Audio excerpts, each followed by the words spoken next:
I don't like yellow fat.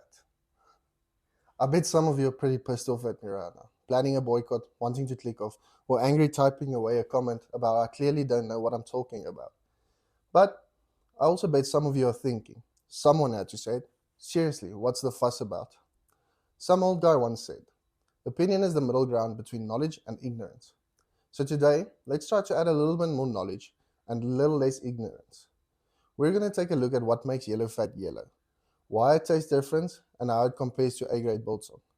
And, well, why are we having so much trouble keeping it in stock consistently? And as for whether I really don't like yellow fat, well, you'll have to stick around to find out. My name is Rian and I'm from DJ's Biltong. In this series, we cover South African meat snacks, their history, recipes, and everything in between. Today's topic takes us into almost a cult-like South African following surrounding yellow fat biltong, better known as Geelvet. We are going to look at what actually makes the fat turn yellow, why it can be so difficult to source, and how problems like foot and mouth disease can make the situation even worse. Now, when I say cult-like following, I'm not exaggerating. I used to work behind the counter in our shop, and you would genuinely get customers who would become very, very upset when you told them that we didn't stock Geelvet. It has become such a big thing in South Africa that some people demand it without knowing what Geelvet is. I remember one customer walking into a store and asking for yellow fat biltong. And immediately I thought, oh no, here we go again. So I politely informed him that we didn't have any Geelvet in stock. At which point he looked down into the pre-cut biltong in our display and confidently told me, you don't know what you're talking about. That's Geelvet right there. It definitely wasn't. But I put on my best customer service smile, gave him his biltong, and sent him on his merry way. It's just safe to say that I had a few thoughts after that. Anyway, let's jump in and take a closer look at the product that has managed to get more than a few customers angry with me over the years.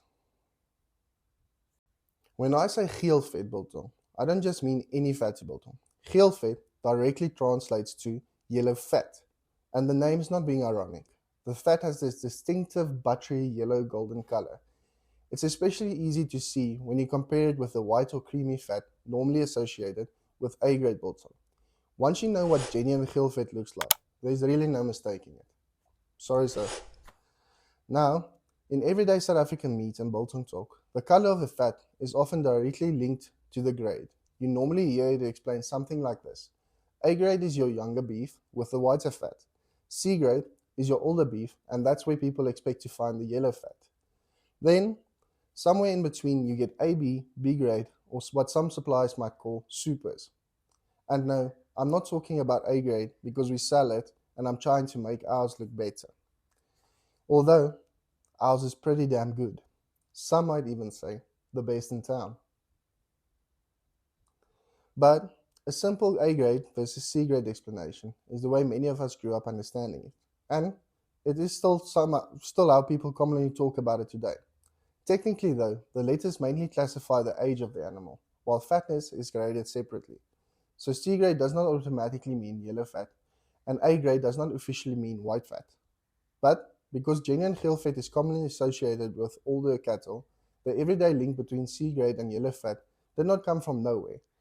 Now, is age the only thing that affects the color of the fat? No. And, well, that's what we are going to look at next. If you're South African, you're probably thinking, what the hell is the point of this video? You just said it yourself.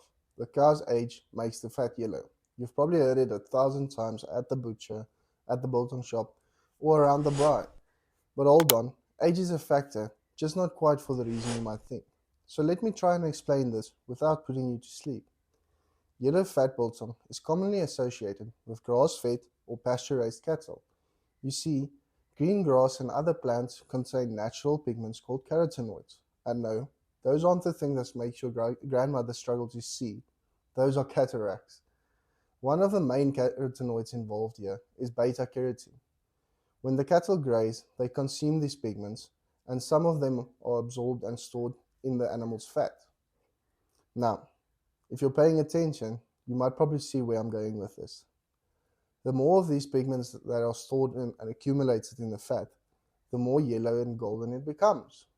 And this helps explain why we associate yellow fat with the older cattle. It isn't simply because the animal is old. It is because an older animal may have spent much more longer grazing and accumulating these pigments in his fat. But age and grazing and time are not the only factors. Breed, genetics, and the way the animal processes beta carotene can also affect how yellow the fatness becomes. Then we get something that farmers call finishing. Finishing refers to how the animal is fed during the final stage before slaughter. No, not its final meal. Some cattle are finished on pasture, while others are placed in a feedlot and given a grain-based ration to gain weight and develop fat before slaughter. Fresh pasture generally contains more carotenoids, which encourages yellow fat. Most grains contain much lower levels, so cattle that are grain finished for a period will generally develop whiter fat and may even lose some of the yellowness they built up while grazing. So, in theory, even a younger A-class animal can develop some yellow coloring if it's raised and finished on a suitable pasture. But that doesn't mean you can put any animal on a grass for a short while and suddenly produce the deep golden Geelvet people are searching for. It's age, breed, diet, length of time it grazed, and how it was finished that all work together. So the simple explanation that old cows have yellow fat isn't completely wrong. It just leaves out most of the story. Now that the big, difficult to pronounce words are out of the way, let's get to the part that really matters, the taste. Why does Geelvet have such a distinctive flavor? Almost everyone I've met who specifically asked for Geelvet has one thing in common. They love the fat. You see, fat carries flavor, and it has a major effect on the texture and mouthfeel. Ooh, mouthfeel. It's almost worse than moist. You know those people who freak out whenever someone says moist? Anyway, older cattle can also have a stronger, more developed beef flavor. And if there's one thing South Africans love, it's our beef. But meat from older cattle can also be firmer and less tender than the younger A-grade beef most people are used to buying in the shops. That's why, whenever I have someone from overseas walk into my store and ask for a recommendation, I usually suggest A-grade first because that's what most people are used to. It's leaner and more tender biltong. But even then, it isn't always as simple. I've had A-grade pieces of biltong with fantastic tasting fat, and I've also had some very good yellow fat biltong, where honestly, I didn't know there's a major difference in the quality of meat. So maybe the answer is simply that we should enjoy what we enjoy. Or maybe the only fair way to settle this is with a blind taste. Now, before you get to our shop and start fighting our poor sales assistant because we don't have Geelvet, there's something you need to understand. Geelvet is high in demand and short in supply. It's not as simple as taking ordinary piece of beef and somehow magically turning them yellow fat.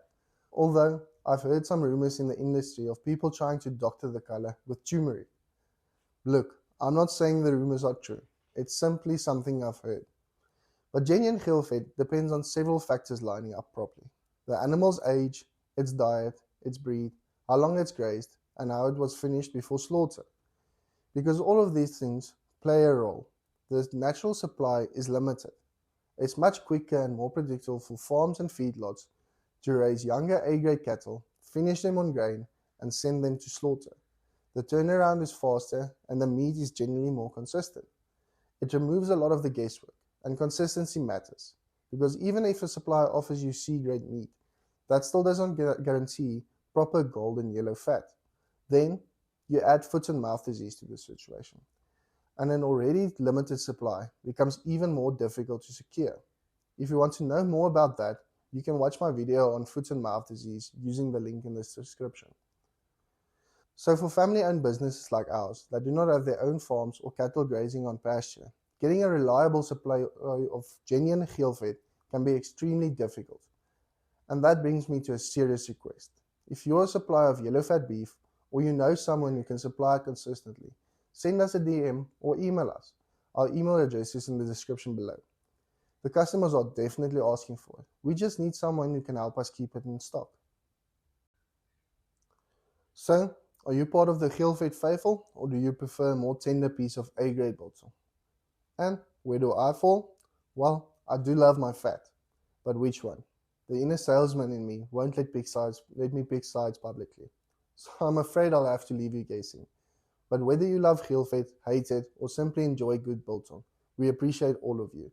Let us know in the comments where you stand. Are you Geelvet all the way, A grade every time, or somewhere in between? And remember, if you supply proper yellow fat beef, or you know someone who can help us secure a consistent supply, please send us a message. If you've enjoyed the video, subscribe, drop us a like, follow our pages, or visit our online store. I'll catch you in the next one.